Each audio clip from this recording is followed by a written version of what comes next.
大家好，又係我哋2025年整全心靈醫治年會共同破繭蛻變新生嘅機會啦！哇，今次我哋好開心喎，我又請到劉佩婷博士同我哋一齊嚟分享為何作繭自綁。阿劉博士啊，我哋有作繭自綁嗎？你見得情況幾多呢啲情況？有時都會有㗎，係啊，都見到身邊嘅人，有時可能自己都唔知道自己係俾個繭綁住，係啊，嗯嗯，咁你今都唔次係好察覺。啲咩咧？嗱，今次咧，我諗從即係呢個嘅主題係啦，破繭呢個繭字咧，令我都有啲嘅聯想嘅。呢個繭可能我哋好自然都會諗起，一啲唔好嘅嘢係啦，束綁住自己嘅嘢。但係有時諗真下，呢個繭可能都有啲作用嘅喎。例如我哋遇到一啲生命受到威脅、危險嘅情況，我哋需要佢一個保護啦，保護自己嘅一個功能啦，一個安全感啦。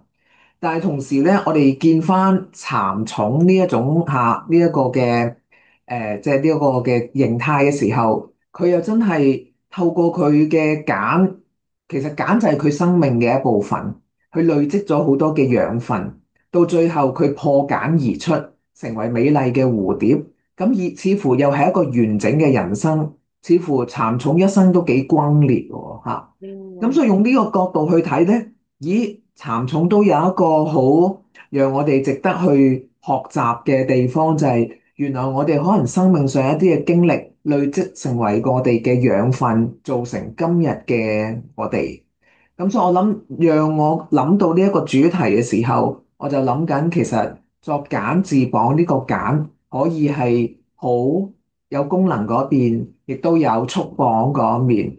所以我諗呢個即係主題嘅分享，到時咧都同大家分享下一啲過去經歷啦、思想上嘅束縛啦、情感上嘅束縛啦、關係上面嘅束縛啦，用呢個角度去認識下呢個主題。好啊，好多謝你啊！頭先你頭先講到一樣嘢，我都係啊。其實咧，嗰個蠶蟲咧，一定要即係能夠變成蝴蝶咧，佢生命先係轟烈啊嘛，係咪？但係如果係啊，係啊。蠶蟲會咧，蠶蟲冇出嚟變蝴蝶，你覺得會點咧？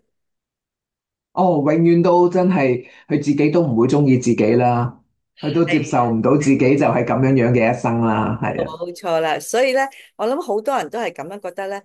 唉，我嘅生物就係咁咯。原來我哋好多人都喺個繭嘅裏邊，繼續係成為蠶蟲，並認為我一生都係蠶蟲，直到我死都係蠶蟲啦。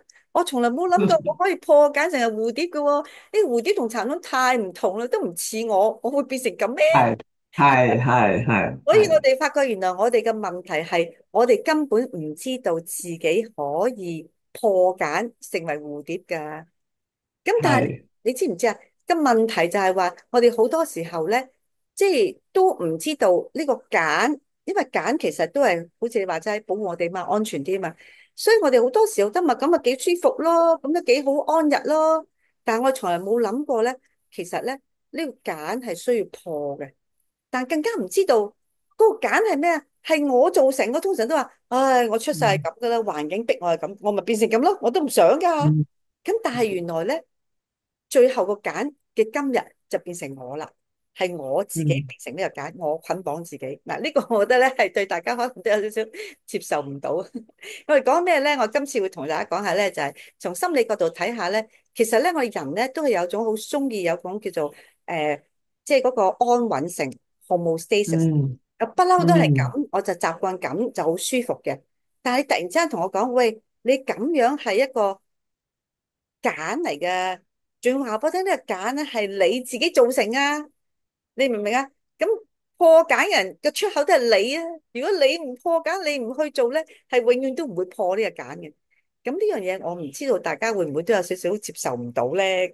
咁今日呢次嘅講座想同大家講下呢個咁難接受嘅題目，係作繭自綁，而我哋就係個主角。而且仲要話俾大家聽，如果要承認呢一點咧，都係好困難，因為咧我會失去我嗰個安穩性，冇咗我 嗯哼 homeostasis。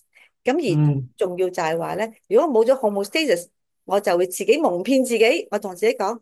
冇辦法啦，我都唔想有揀噶。不過揀就係我一生就係咁，我都係被逼變成咁，我都係冇辦法啦，改變唔到噶啦。甚至我唔會覺得我出咗去變蝴蝶噶，我覺得我都係繼續一條蟲。咁所以咧，做咩走出去咧？係咪咁辛苦做咩咧？為咩咧？咁呢個就係我哋希望呢個工作坊同大家帶來一個新嘅 perspective，從新嘅角度。